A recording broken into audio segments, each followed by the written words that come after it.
4절의 말씀, 우리 영상을 통해서 예배 들으시는 분들도 함께 합독하도록 하겠습니다. 다 같이 합독합니다. 시작.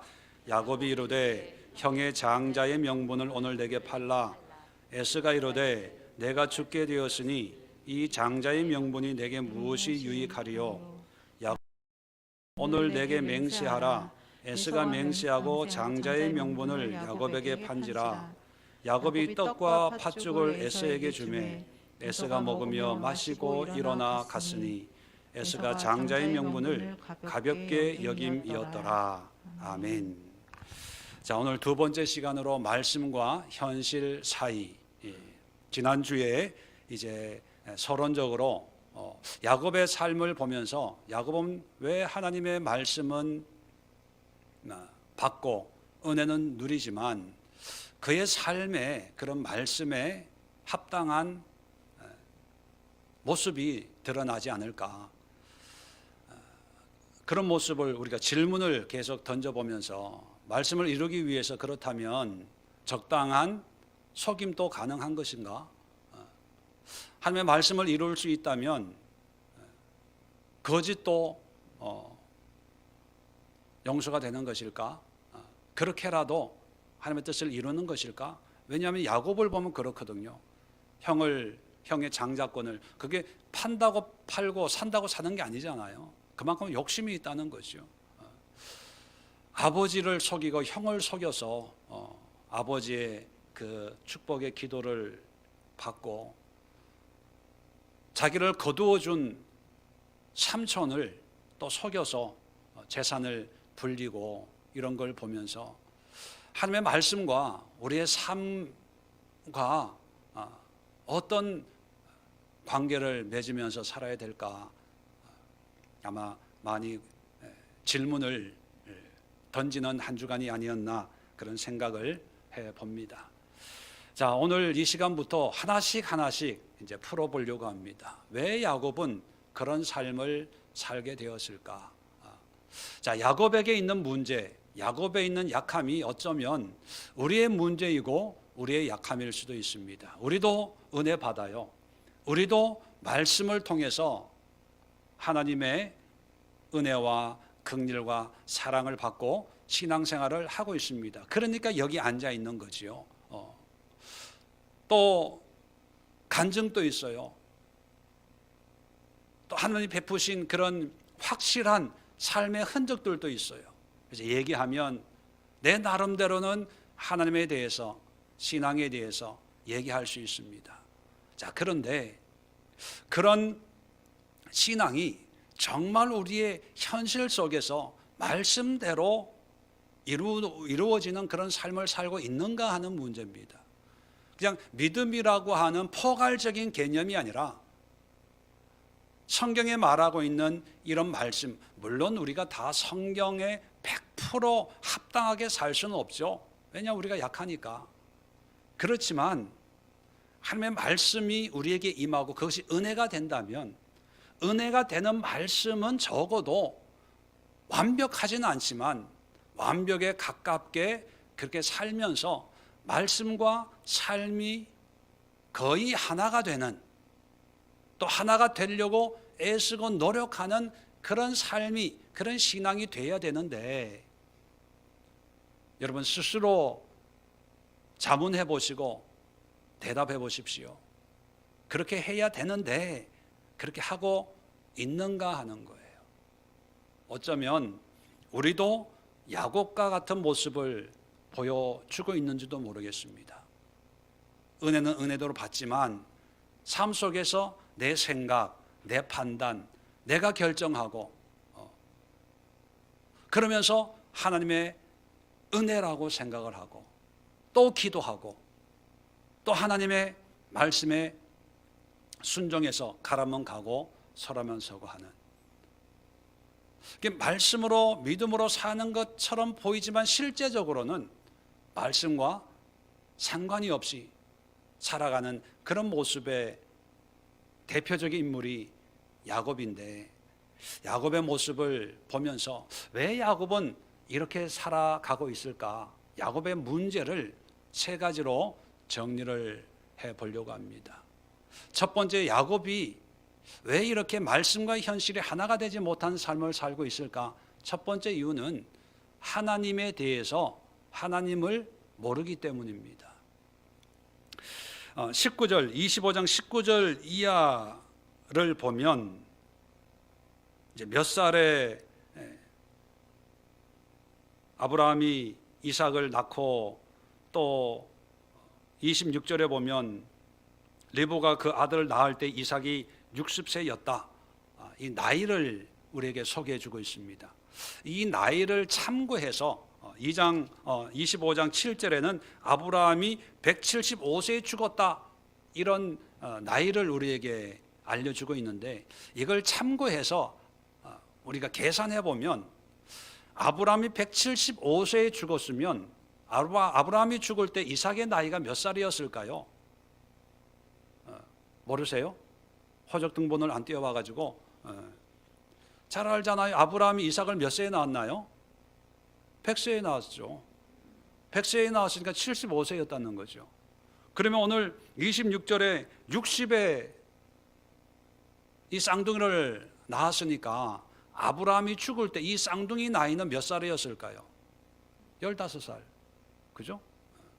그러면 15년 동안 아브라함과 이삭과 야곱은 한 집에서 살았다는 겁니다. 그 얘기는 뭐냐면 아브라함이 경험한 하나님에 대해서, 또 이삭 아버지가 경험한 하나님에 대해서 이 에서와 야곱은 잘 알고 있었다는 거예요. 듣고 보고 경험하면서 이 3대가 한 장막에서 살았습니다. 그 얘기는 뭐냐면 야곱도 하나님에 대해서 충분한 이해와 지식이 있었다는 거죠. 우리가 보통 말할 때 모태신앙, 3대째 신앙 이런 표현을 하죠.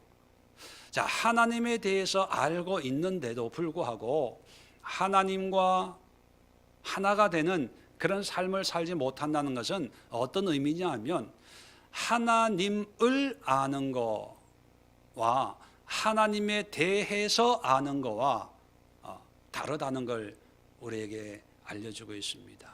다시 말하면 할아버지 아브라함이 또 아버지 이삭이 얘기해 주는 하나님에 대해서는 알고 있는데 정작 본인이 하나님에 대해서 알고 있지 못하다는 거예요.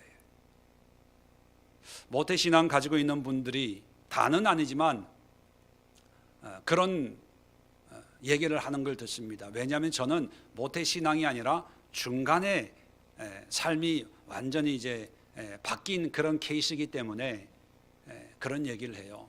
무슨 얘기를 하냐 하면 신앙생활을 교회생활을 오래 했는데 하나님을 잘 모르겠다고 그런 고민을 해요.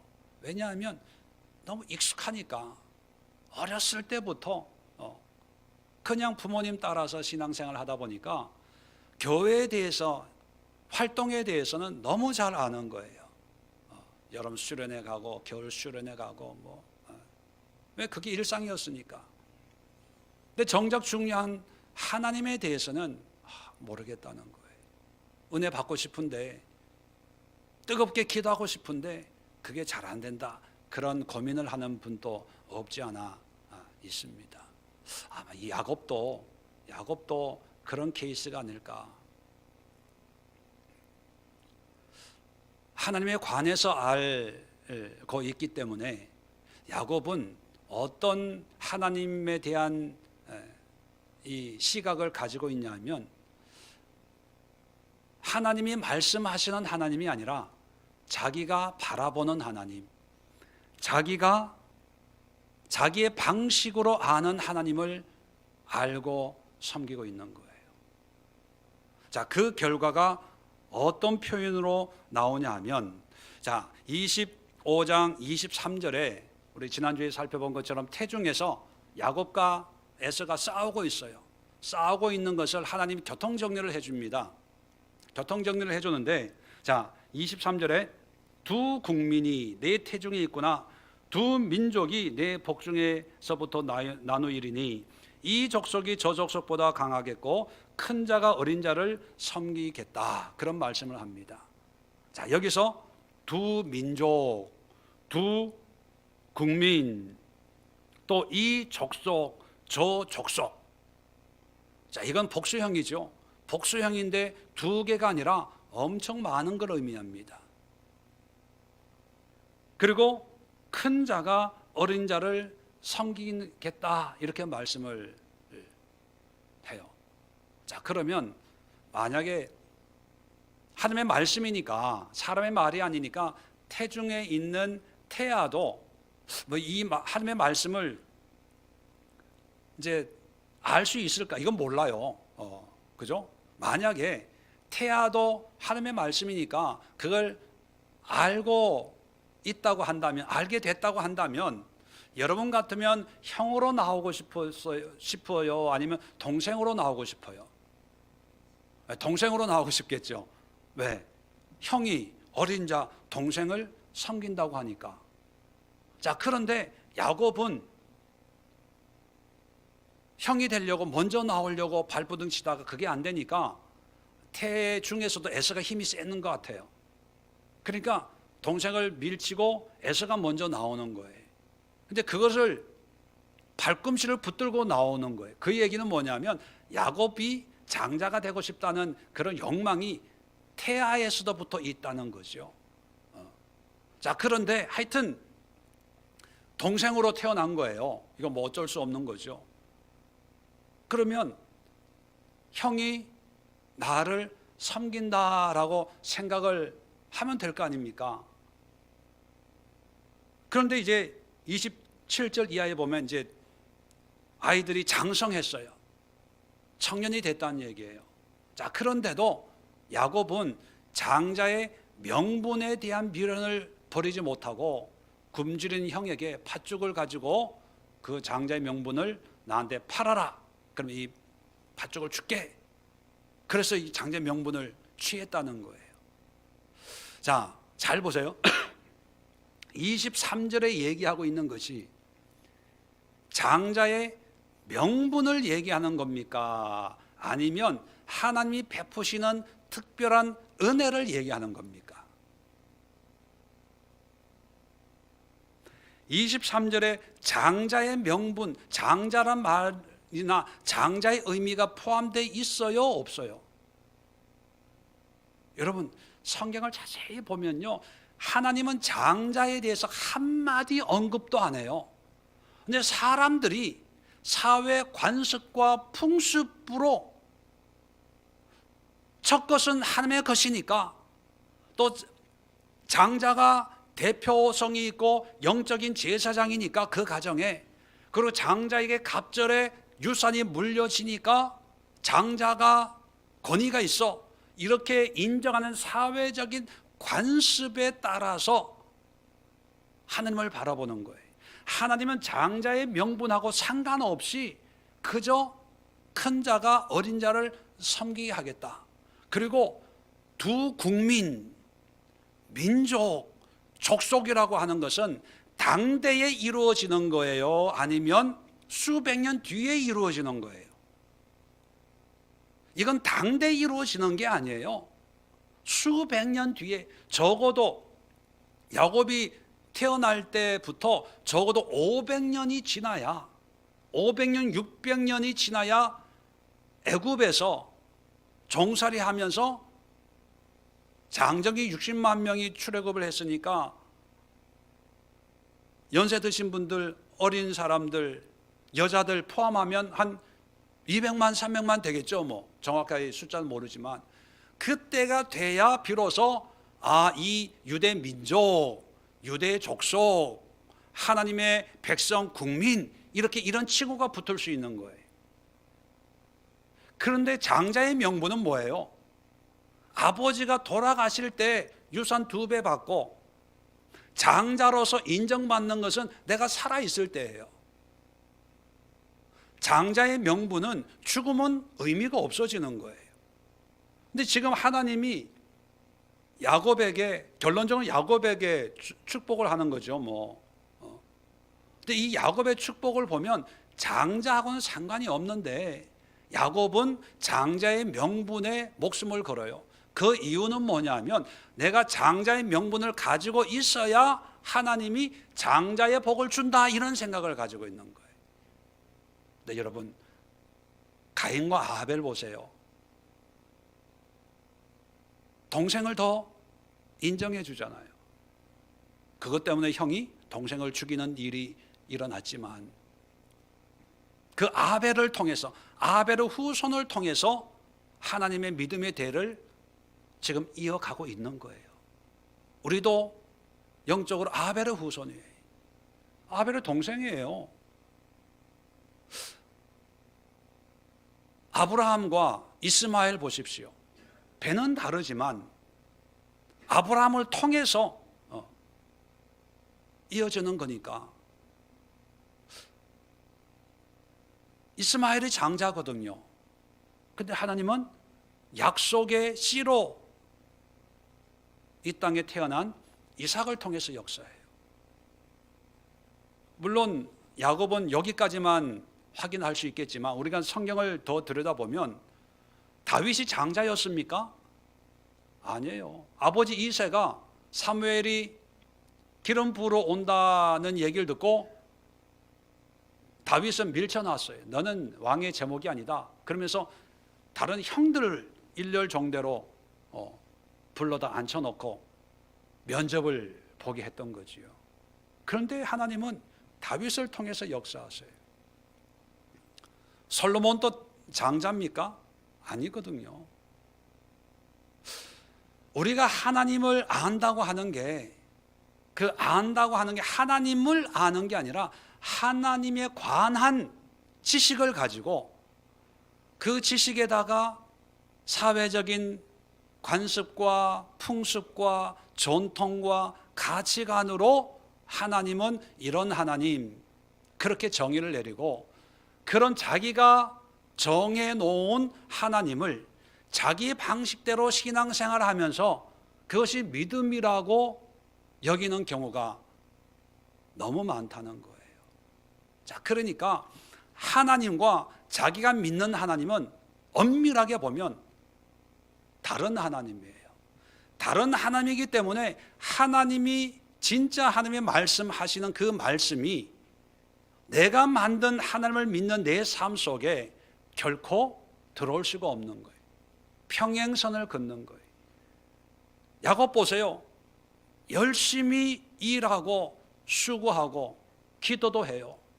약복강에서 얼마나 열심히 기도합니까?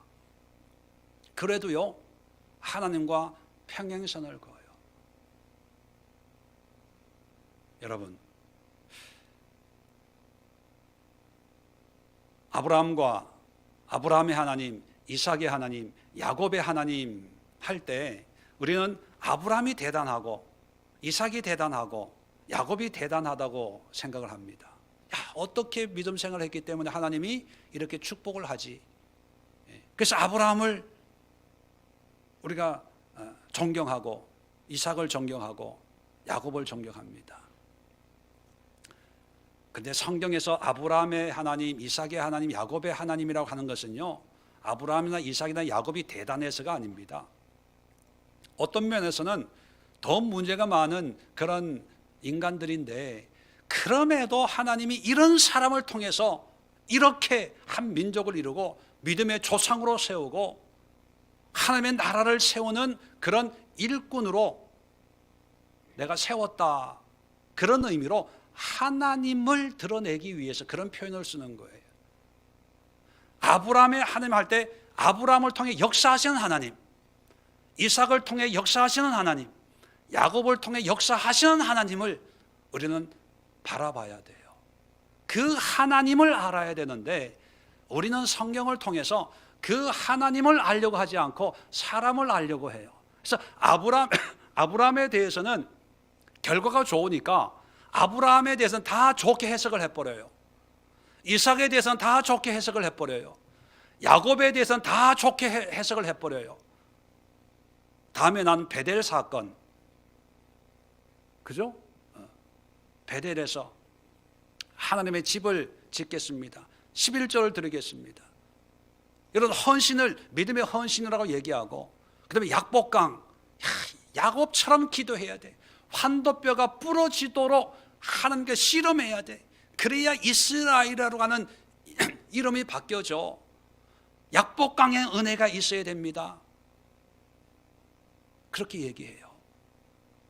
그런데 사실 베델이나 약복강은요, 그렇게 우리가 존경하고 부러워해야 될 그런 장소가 아닙니다. 히브리서 11장에 보면 믿음의 전당이다, 그런 표현을 우리가 하죠. 믿음으로 산 사람들을 쭉 소개해놔요. 거기에 야곱이 등장을 합니다. 각 사람의 인생의 엑기스, 믿음의 엑기스를 소개하는데 21장 21절인가 11장 21절인가 거기에 보면 야곱의 믿음으로 인정하고 있는 모습이, 야곱의 긴 인생 135년인가 그렇게 살았는데 그 인생 가운데 무엇을 믿음으로 인정을 해주고 있냐 하면, 야곱이 베델에서, 야곱이 약복강에서 이렇게 얘기하지 않고, 야곱이 죽을 때 요셉의 두 아들들을 기도할 때 지팡이를 의지하고 하나님을 경배하였으니, 요게 딱 한 줄 나와요. 요셉의 두 아들을 축복할 때 그때가 언제였습니까? 기근 때문에 애굽으로 피난 갔을 때 요셉이 총리가 되고 두 아들이 있죠. 첫째가 므낫세고 둘째가 에브라임이에요. 죽기 전에 자기의 친아들을 축복하는 그런 내용도 있어요. 창세기 보면. 그런데 요셉의 두 아들은 뭐예요? 손자거든요. 손자를 축복하는데 어떻게 축복해요? 손을 엇갈려 놓고 축복을 하는 거예요. 오른손이 큰아들, 왼손이 작은아들 이렇게 돼야 되는데, 야곱이 아버지 연세가 많아서 잘 몰라서 그러는데 지금 손이 잘못됐습니다. 왜냐하면 거꾸로 동생을 더 축복하니까. 그럴 때 야곱이 그래요. 나도 안다. 나도 안다. 근데 하나님이 그렇게 하라고 하시니까 내가 그렇게 축복하는 거야. 그랬거든요. 보세요. 아니, 손자를 축복하는 게 이게 뭐 그렇게 대단한 일이에요. 우리가 사모하는 건 베델의 은혜, 약복강의 은혜, 그죠? 부자가 되고 거부가 되고 그런 은혜를 믿음으로 야곱은 이렇게 축복을 받았습니다. 이스라엘이라고 하는 이름이 바뀌어졌습니다. 우리는 이런 믿음을 요구해요. 그런데 성경은요, 손자에게 요 손 엇갈리는 거 요거를 믿음으로 순종해서 하나님께 경배하면서 기도했다. 이게 야곱의 믿음의 모습이고 믿음의 전당에 기록이 되어 있는 거예요. 그 얘기는 뭡니까? 다른 부분은 아니라는 거예요. 물론 전적으로 아닐 수는 없지만 하나님이 원하는 바로 그거에 믿음의 모습이 아닐 수 있다는 거예요. 왜 그렇습니까? 하나님을 몰라서 그래요. 오늘날도 신앙생활 오래 하지만 교회에 대해서는 잘 아는 분이 있어요. 성경 내용에 대해서는 잘 아는 분이 있어요. 그런데 정작 우리가 알아야 될 것은 하나님이거든요. 하나님을 알고 신앙생활을 해야 되는데 목사를 알려고 해요. 목사님 식사해요. 뭐 해요? 목사님의 신앙에 대해서, 목사님이 가지고 있는 믿음에 대해서, 목사님이 가지고 있는 신학에 대해서, 예정론은 어떻게 생각합니까? 구원론은 어떻게 생각합니까? 목사님은 오늘날 한국 정치에 대해서 어떻게 생각합니까? 뭐 이렇게 얘기하는 분은 많이 없겠지만, 하여튼 사람의 관심이 많아요. 사람의 관심. 그게 교회 생활이라고 생각하는 거예요. 코로나 시대에 사람의 관심이 많다가 코로나 시대에 그 관심이 끊어지잖아요. 만나지 마라, 모이지 마라 하다 보니까 이제 멘붕에 빠지는 거예요. 신앙의 뿌리가 흔들흔들 하는 거예요. 아마 한국 교회, 전 세계 교회에 아마 이런 현상들이 많이 생길 거예요. 외로워, 힘들어. 왜냐하면 자기의 신앙의 뿌리가 다 끊어졌으니, 코로나 때문에. 그게 뭘 의미합니까? 하나님 중심의 신앙이 아니었다는 거예요. 교회의 존재 이유는 성도들이 교제하는 게 아닙니다. 어떤 교회가 사업을 하고 구제하는 게 메인이 아니에요. 그 부수적인 거예요. 부수적인 거. 메인은 뭐예요? 하나님을 알려주는 거거든요. 근데 사람들은 하나님을 알려고도 하지 않고, 목회자들은 하나님을 얘기하려고 하지 않습니다. 왠지 아세요? 부담스러워하니까. 하나님을 알면 부담스러워해요. 어제 말씀의 집 하면서도 성경을 바르게 알면요, 내가 아무것도 아니구나. 하나님 앞에 정말 아무것도 아니구나. 하나님 앞에 아버지라고 부르는 그 호칭조차도 나한테는 호사구나. 이런 걸 처절하게 느껴요. 그래서 하나님 앞에 낮아지고 끼워지고 머리를 숙이지 않을 수가 없어요. 나의 정체가 그대로 적나라하게 드러나는데, 내가 뭘 더 원하고, 내가 뭘 더 갈구하고, 내가 더 뭘 추구할 수 있을까? 나라는 벌레보다도 못한 나를 하나님이 여기까지 세우신 이 은혜가 너무 놀라워서 하나님 앞에 아마 입도 뻥끗 못할 거예요. 그런데 우리가 하나님에 대해서 모르기 때문에, 하나님 이럴 수 있어요? 하나님 저럴 수 있어요? 하나님이 뭔데 이렇게 해요? 뭔데 저렇게 해요? 우리가 하나님에 대해서 모르니까, 하나님 내가 얼마나 열심히 하나님을 위해서 이렇게 수고했는데, 애썼는데 왜 이 사람들이 나를 몰라줘요? 이 세상이 나를 왜 무시해요? 이러는 거예요. 우리가 성경을 볼 때 성경을 통해서 성경을 알지 말고 성경을 통해서 하나님을 알아야 돼요. 그렇게 하기 위해서 성경을 줬는데, 야곱은 성경을 보면 늘 자기를 봐요. 자기, 장자의 명분, 자기의 안전, 자기의 축복, 자기가 누릴 은혜, 나. 자, 그래서 하나님을 알지 못하기 때문에 하나님이 주시는 말씀을 이해할 수 없는 거예요. 자, 아까도 말씀드렸지만 25장 23절의 이 말씀은 장자의 명분하고는 전혀 관계없는 하나님의 특별한 은혜예요. 그리고 역사적으로 보면 큰 자 에서거든요. 에서의 민족이 에돔입니다. 에돔이 어린 자 야곱, 족속으로 보면 유대 민족이죠. 에돔 민족이 유대 민족을 섬긴 적이 있어요. 그때가 언제냐? 다윗과 솔로몬 시대예요. 그때만 에돔이 유대 민족 이스라엘을 섬겼고, 그 전에는 항상 공격해서 싸웠어요. 여러분, 싸우는 거하고 섬기는 거하고 다른 거거든요. 솔로몬과 다윗 치하에서만 지배를 당했다는 얘기예요. 그럼 그때가 언제냐? 야고보부터 약 800년 뒤의 일이에요.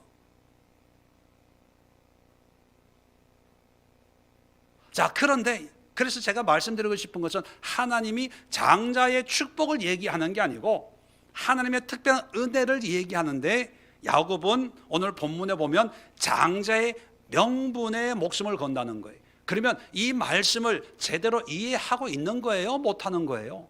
못하는 거예요. 못하는 거. 말씀은 들었죠. 리브가가 얘기해 줬겠죠. 그런데 이해를 못하는 거예요. 여전히 내 생각, 내 고집, 내 판단, 내 관점으로 신앙생활을 하는 거예요.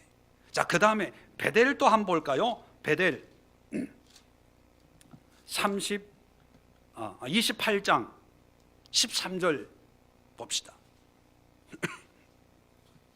베델에서 이제 하나님이 야곱을 만나 주시는 거예요. 자, 13절에 보면, 자, 끝부분쯤 보면 이삭의 하나님이라 내가 누워 있는 이 땅을 내가 너와 내 자손에게 주리니 내 자손이 땅의 티끌같이 되어 내가 서쪽과 동쪽과 북쪽과 남쪽으로 퍼져갈지며 땅의 모든 족속이 너와 내 자손으로 말미암아 복을 받으리라.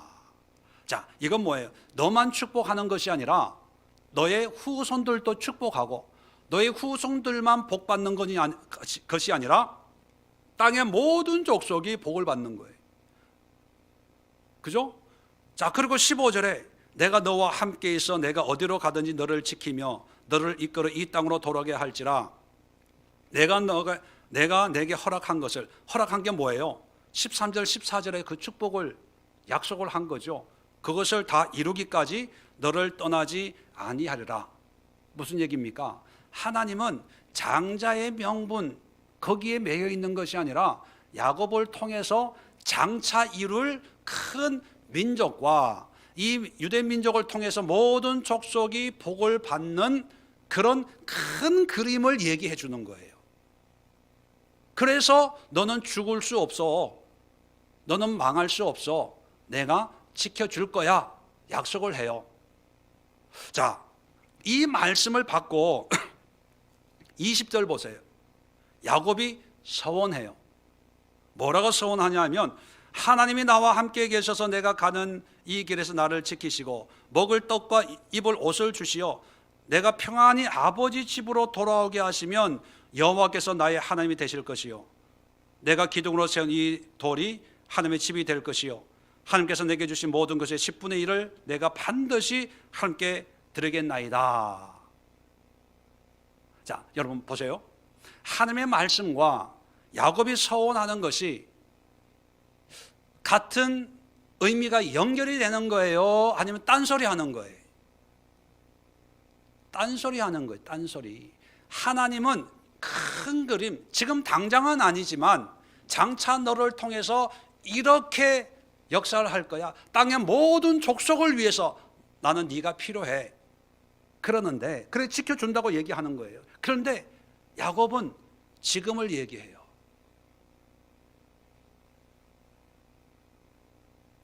나를 지키시고 먹을 떡과 입을 옷을 주시오. 내가 평안히 아버지 집으로 돌아오면 나의 하나님이 되실 것이고, 그러면 안 돌아오면 하나님 안 하겠다는 거예요.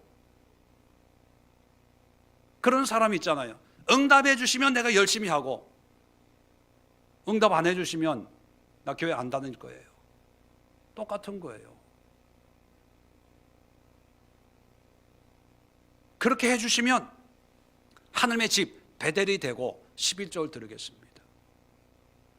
하나님은 몇백 년 뒤의 일을 얘기하는데 야곱은 뭐예요? 장자의 명분. 장자의 명분은 내가 살아있을 때 누리는 거거든요. 나를 먹을 거 주고 입을 거 주고 평안히 고향으로 돌아오게 해주세요. 이게 말씀과 현실이 안 맞는 거예요. 왜 안 맞습니까? 말씀을 이해를 못하는 거예요. 하나님은 이렇게 얘기하는데 자기는 그 얘기를 그대로 듣고 나는 내 방식으로 해석을 해버려요. 그래서 베델을 얘기하는 거예요. 여러분, 그래서 이름도 베델 교회가 참 많아요. 근데 이 성경을 자세히 보면요, 베델이 그렇게 은혜로운 게 아니에요. 하나님의 집 이름은 좋아요. 근데 그 계기가 그렇게 한 보시기에 합당한 것이 아니에요. 나중에 편안히 집에 돌아오면 여기서 하나님의 집을 짓는다고 서원을 했잖아요. 그런데 형 에서를 만나가지고 평안히 아무 일 없이 가나안 땅으로 돌아왔어요. 돌아오면 베델 가야 돼요? 안 가야 돼요? 가야 되는데 갔을까요? 안 갔을까요? 안 가요. 안 가고 창세기 35장에 보면, 그 34장에 보면 세겜성에 머물다가 딸 디나가 겁탈을 당해요. 이 오빠들이 세겜 남자들 다 죽여버려요. 이게 전쟁이 일어날 상황이 되니까 벌벌벌 떠는 거예요. 이 아버지가 알고 이제는 죽었다. 한 민족이 한 가족을 죽이려고 할 텐데 우리가 어떻게 그들과 싸워 이기겠냐? 이 고민에 빠진 거예요. 그때 35장 1절에 하나님이 베델로 올라가라. 베델로 와요. 지발로는 안 온다니까요. 하나님이 와라 해서 거기 불러가지고 거기서 예배를 드려요. 그리고 이름을 바꿔요. 엘 베델이라고. 베델의 하나님. 이름은 잘 바꿔요. 여러분 신앙생활하면서 이름 바꾸는 사람 있죠? 이거 조심해야 돼요. 그리고 또 하나님이 베델에서 말씀해요. 베델에서 똑같은 말씀을 해요. 똑같은 말씀. 이게 야곱의 하나님이에요. 야곱의 하나님. 야곱은 하나님의 말씀을 제대로 이해하지 못해요. 늘 자기 자신으로 해석해버려요. 자기 자신. 하나님의 열방을 얘기하는데 야곱은 나의 먹을 것, 나의 쓸 것, 나의 안전, 이것만이 아니고, 자, 그 다음에 약복강 사건 전에 마하나임이라고 있었잖아요. 하나님의 군대가, 두 무리가 야곱과 함께 한다는 걸 보여준 거예요. 그러면 여러분 같으면 믿어야 안 믿어요? 믿어요. 그 전에 삼손 집에 있을 때도 야 이제는 고향으로 돌아가라 하나님의 말씀이 임했어요. 그 말씀 한 구절 또 믿고 우리는 갈 텐데 야곱은 그런 사람이 아닙니다. 그러니까 하나님이 마하나임의 은혜도 주는 거예요. 그런데 지난주에 살펴봤지만 그것도 성이 안 차는 거예요. 그러니까 형에게 뇌물로 줄 걸 먼저 보내고 또 재산 또 한꺼번에 가면 다 몰살 당할 수 있으니까 반반 나눠가지고 먼저 보내고 그리고 가족들 다 보내고 자기는 제일 뒤에 남는 거예요. 왜요? 무서우니까. 이런 사람 우리 가운데는 없을 거예요. 하나님의 말씀하시고 환상을 통해서 천군 만마를 보여주시고 그 정도면 됐잖아요. 그런데도 무서워. 나 죽으면 어떡해? 이게 야곱이라니까요. 그래서 약복강에서 하나님이 만나주시는 게 천사로 만나주는데, 자 성경 한번 찾아볼까요? 32장 26절 그가 이르되 날이 세려하니 나로 가게 하라. 천사가 그렇게 얘기하는 거예요. 야곱이 이르되 당신이 내게 축복하지 아니하면 가게 하지 아니하겠나이다. 여기서 축복은 어떤 축복을 얘기할까요? 장자의 영적인 축복을 얘기할까요? 영적인 축복을 얘기할까요? 이 가나안 땅을 나와 내 후손에게 줄 줄로 믿습니다. 그런 축복일까요? 아니면 에서로부터 안전하게 보호받는 축복일까요? 에서로부터 보호받는 축복이에요. 여러분, 이게 야곱이에요.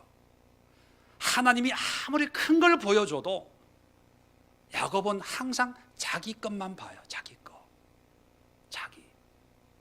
그러니까 이 야곱이 오늘날 우리가 가지고 있는 성경책을 열심히 공부해요. 성경 공부를 열심히 해요. 그러면 그 성경에 있는 모든 말씀이 결국은 종착역이 어디가 될까요? 자기가 되는 거예요. 자기가. 내가 복받고 내가 위로받고 내가 은혜받고 내 일이 잘 되고 나. 그걸 위해서 열심히 일하는 거예요. 그런데 하나님은 야곱을 축복하시지만 그 축복의 목적이 모든 열방을 위해서 내가 너를 도구로 쓰겠다. 그러니까 너는 형을 만나도 형이 너를 건드리지 못해. 네가 대단해서가 아니라 내가 내 목적을 이루기 위해서 난 너를 지켜줄 거야. 그거거든요.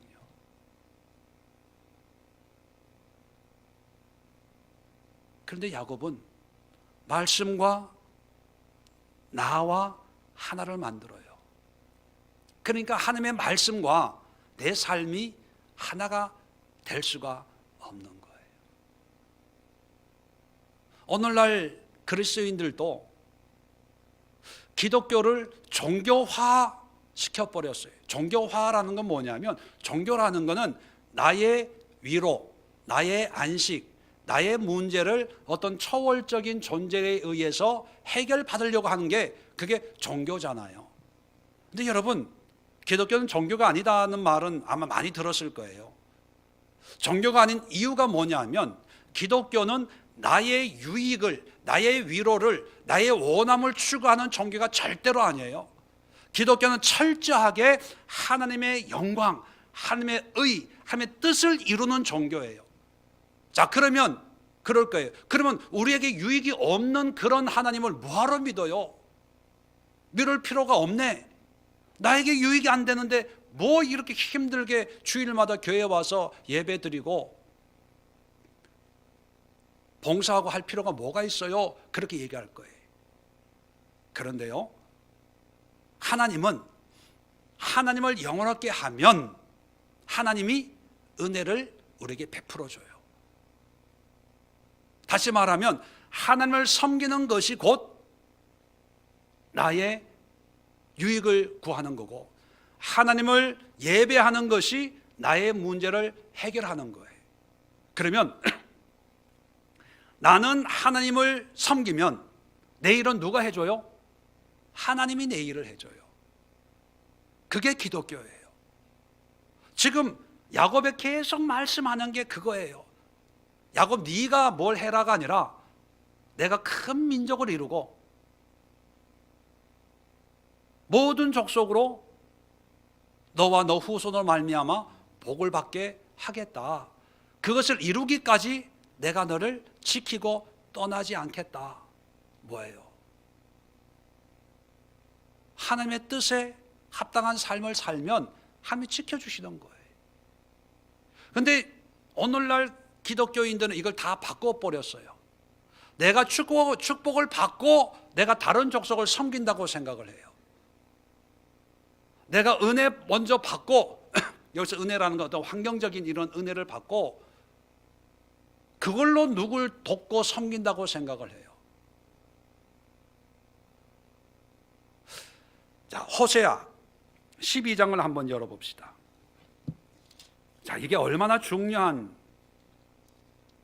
의미를 담고 있는지, 이런 차원에서 우리의 신앙을 점검해 보면요, 지금까지 신앙생활 한 거 어쩌면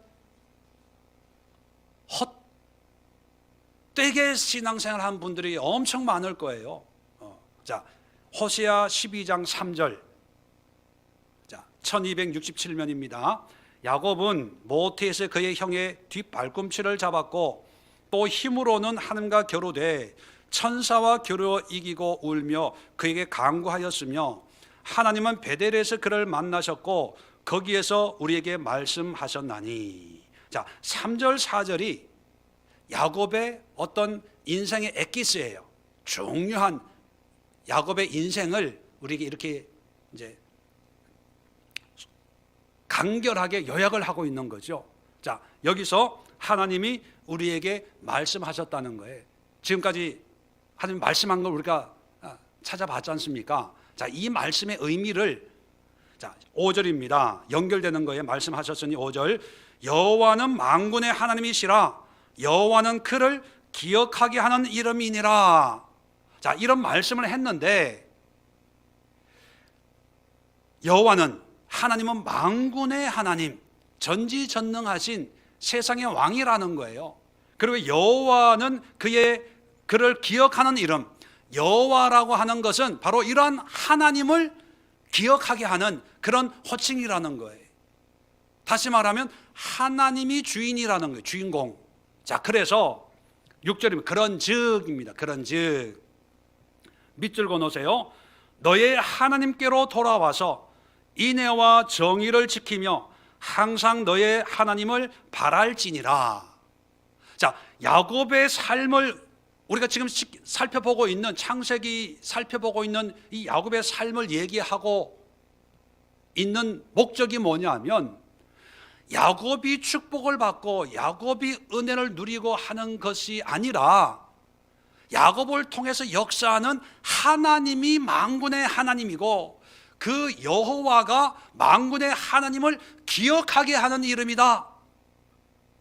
그러니까 하나님의 말씀을 받았다면, 하나님을 만났다면, 하나님의 씨름에서 이겨서 이름이 이스라엘로 바뀌었다면, 그렇다면 너의 하나님께로 돌아와서 인애와 정의를 지키고 항상 너희 하나님을 바랄지니라. 다시 말하면 하나님만 바라보고 하나님만 의지하는 삶을 살아라. 그런 목적을 위해서 말씀을 주고 그런 목적을 위해서 너를 만난 거야.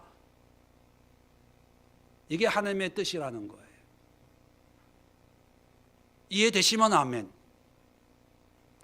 여러분, 오늘날도 우리가 은혜 받아요. 하나님을 만나는 사람이 있어요. 말씀을 통해서 큰 은혜를 받아요. 그 의미가 뭡니까? 그 목적이 뭐예요? 하나님께로 돌아가는 거예요. 하나님의 인애와 정의를 실천하는 거예요. 항상 하나님만 바라보는 거예요. 뭐 내가 이런 은혜를 받아서 간증하고 돌아다니는 것이 아니라 하나님만 바라보라고 그런 은혜를 줬는데, 그런 은혜를 통해서 교만해져요. 어제 말씀의 집에서 제가 그런 얘기 했잖아요. 성령을 통해서 하나님의 우리가 알지 못하는 그런 부분도 성령을 통해서 우리에게 말씀할 때가 있어요. 그럼 그것도 은혜로 받아요. 근데 그런 은혜를 성경에서 얘기하지 않는 은혜는 어디 가서 자랑하지 말고 어떻게 하라고 그랬어요? 성경으로 돌아와서 성경 속에서 말씀하시는 하나님의 은혜로 재해석해서 성경을 얘기하라고 말씀드렸어요. 성경을. 그게 뭐냐면 하나님만을 얘기하는 거예요. 하나님만을 의지하라고 하는 거예요. 그런데 야곱은 하나님의 말씀을 받아도 자기가 원하는 걸 추구해요. 하나님이 환상 가운데 꿈에서 만나도 자기의 안전을 추구해요. 먹을 걸 추구해요. 약복강에서 씨름해서 그래 내가 져줄게. 세상에 하나님이 져준 거지 야곱이 이겼겠습니까? 져줬다는 사인으로 환도뼈를 쳐가지고 절름발을 만들어 버려요. 네가 이긴 게 아니야. 내가 져준 거야. 그래도 축복을 원해요. 축복을. 그 축복은 순전히 자기가 원하는 거, 자기 문제 해결. 근데 여러분, 하나님께로 돌아가 버리면 하나님이 지켜줘요. 하나님이 함께 해줘요. 하나님이 먹을 걸 줘요. 하나님이 입을 걸 줘요. 사람을 의지하지 말라는 거예요. 에서를 무서워하지 말라는 거예요. 나를 경외하고 나를 믿고 나와 함께하면 내가 다 해줄게. 그게 하나님의 말씀이에요. 그런데 이런 말씀을 이해를 못하는 거예요. 이해 못한 이유가 있습니다. 왜 이것을 이해를 못할까? 야곱은요, 자기 자신을 알지 못했어요. 자기가 어떤 사람인지. 에서에 대해서는 너무나 잘 알아요. 삼촌 라반에 대해서는 너무나 잘 알아요.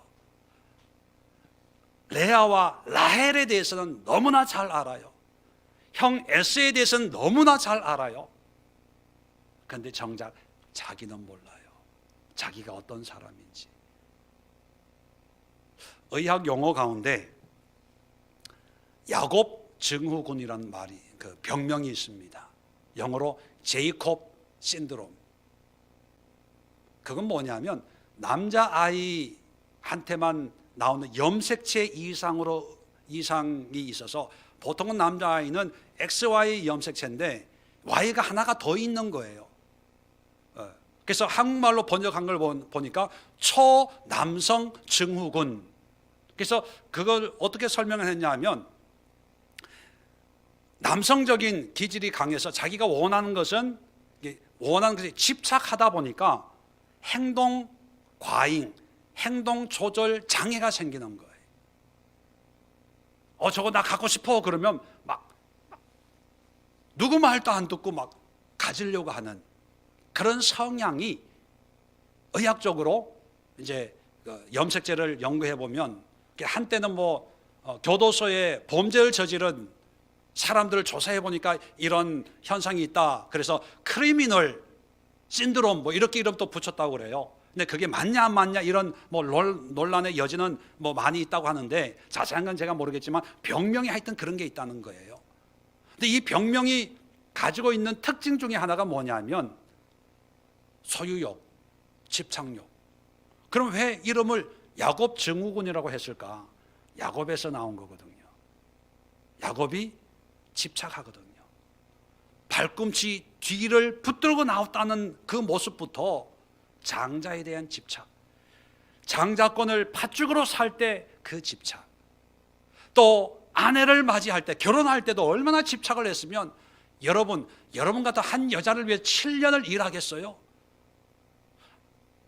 이제 7년이 아니라 14년을 일하는 거예요. 14년을.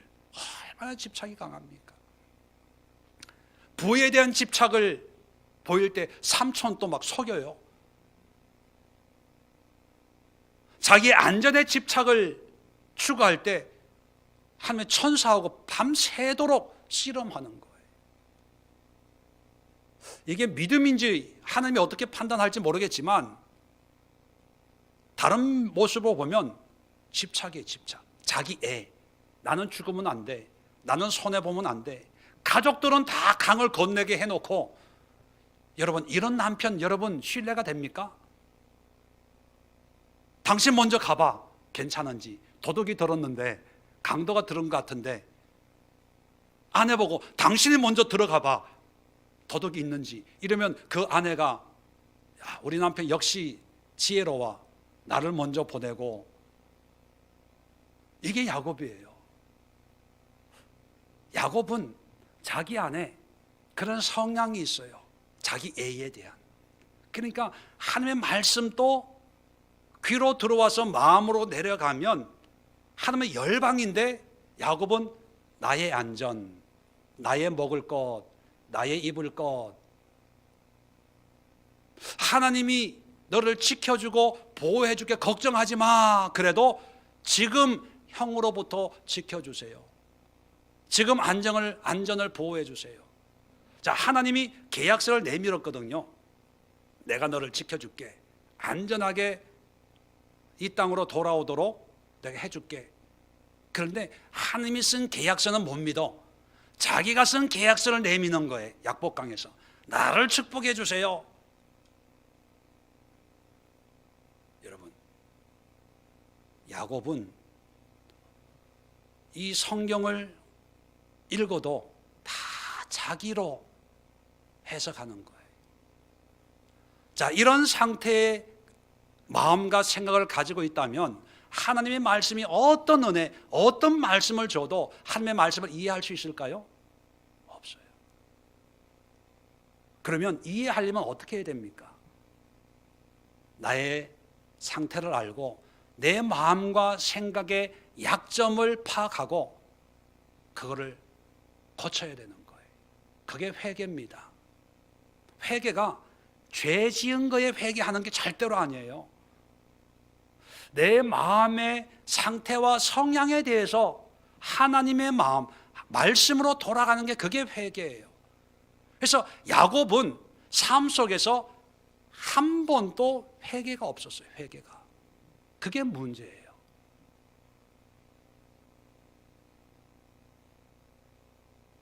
자기를 알고 자기의 약함을 고백하고, 하나님, 그래요, 내가 오해했네요, 잘못 알았네요, 나는 이런 줄 알았는데 형 만나보니까 하나님이 은혜 주셔서 형제간에 아무 문제가 안 생겼네요, 내가 너무 오버했네요, 너무 내가 야곱 증후군이 있어가지고 행동 조절 장애를 일으켰네요, 죄송합니다. 그럴 법도 한데 한 번도 안 해요. 그런 적이 없어요. 그러니까 하나님의 말씀을 말씀대로 이해하지 못하니까 말씀으로 살지를 못하는 거예요. 로마서 12장 2절에 보면 너희는 이 세대를 본받지 말고 오직 마음을 새롭게 함으로 변화를 받아 하나님의 선하시고 기뻐하시고 온전한 뜻이 무엇인지 분별하도록 하라. 여러분, 우리가 하나님의 뜻을 분별해야 돼요. 하나님의 기쁨이 뭔지를 알아야 돼요. 그러기 위해서는 우리 마음이 변화돼야 돼요. 우리 마음이 있는 생각이 변화돼야 돼요. 이 마음과 생각이 변화되지 않으면 아무리 분별은 열심히 하지만 바른 분별이 될 수가 없어요. 내 마음과 생각에 맞는 분별을 하는 거예요. 결국은 내 생각대로 결정하는 거예요. 하나님의 선하시고 기뻐하시고 온전한 뜻을 분별하려면 전제 조건이 뭐냐면 나를 비우는 거예요. 빌립보 4장 6절로 7절에 아무것도 염려하지 말고 다만 모든 일에 기도와 간구로 너희 구할 것을 감사함으로 하나님께 아뢰라. 기도하죠.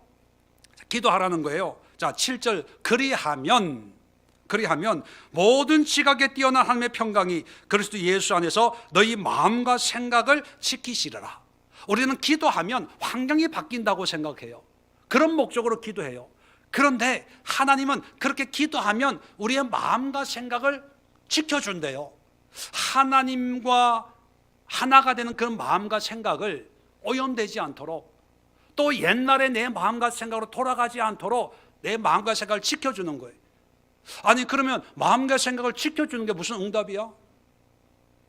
지금 내 문제가 있는데, 경제적인 사업의 문제가 있는데 내 마음과 생각을 지켜주는 거하고 사업 문제하고 무슨 상관이 있어? 사업 문제가 더 급하지, 그렇게 필요 없어, 이렇게 생각할 수가 있습니다. 그런데요 여러분, 마음과 생각을 지키면 하나님의 마음을 알아요. 하나님의 뜻을 알아요.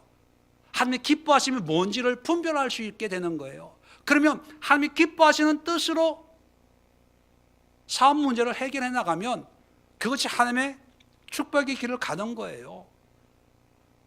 내 마음과 생각을 내려놓고 하나님의 마음과 생각을 끝까지 지키고 분별하는 것이, 그것이 은혜의 길이고 축복의 길이고 행복의 길이고 승리의 길이라는 거예요. 그게 하나님의 약속의 말씀의 베이스거든요. 그러니까 성경을 볼 때 내 마음과 생각을 다 내려놔야 돼요. 그리고 하나님의 마음과 생각을 우리가 가져야 되는 거거든요. 그래서 말씀의 집을 하면서 제가 이 얘기를 했어요. 다 내려놔라, 내려놔.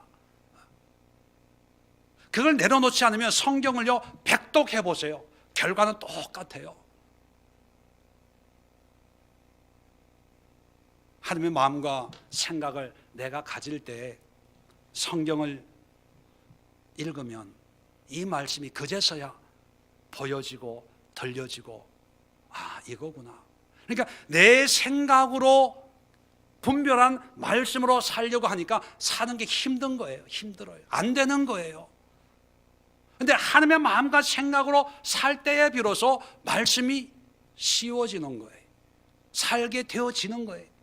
말씀은 능력이거든요. 우리가 이 말씀을 우리의 노력과 수고로 이루는 것이 아니라 이 말씀이 우리를 통해서 이루어지도록 하는 게 하나님의 성령의 역사거든요.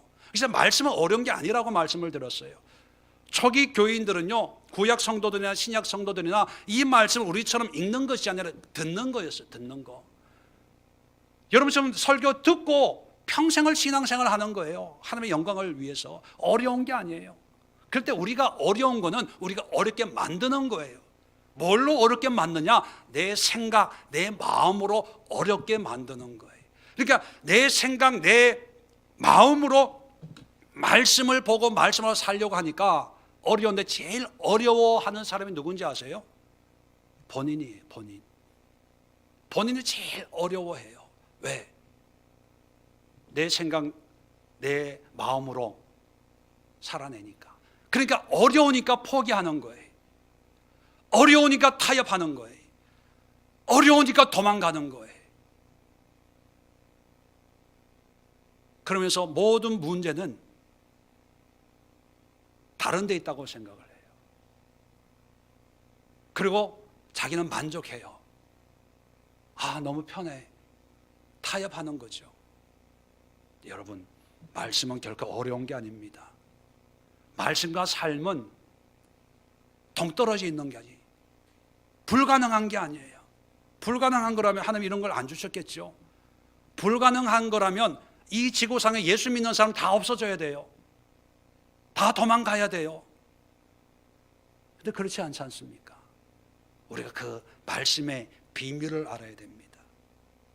야곱을 통해서 우리에게 말씀하시는 하나님의 말씀과 하나님의 생각과 의도를 깨닫고 우리가 말씀 앞에 나아갈 수 있는 그런 성숙한 우리 그리스도인들, 우리 성도들 될 수 있기를 주의 이름으로 축원을 드립니다. 기도하겠습니다. 좋으신 하나님,